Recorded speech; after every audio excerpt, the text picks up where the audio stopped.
सासु ननद गोतिन देवर के छोड़ सैया के कोरा न जाला हो, सैया के कोरा न जाला हो। कितनो मनाई दूधा पीली धराई तनिको नाही चुपाला हो।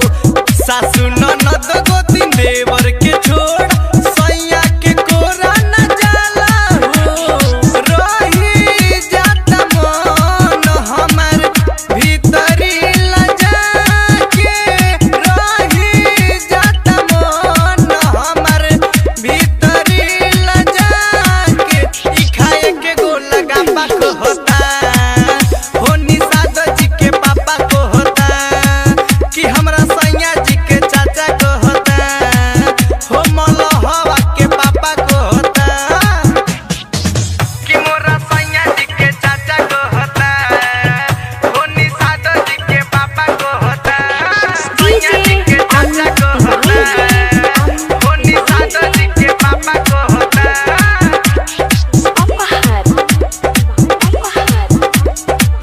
हो निषाद जी के पापा को होता।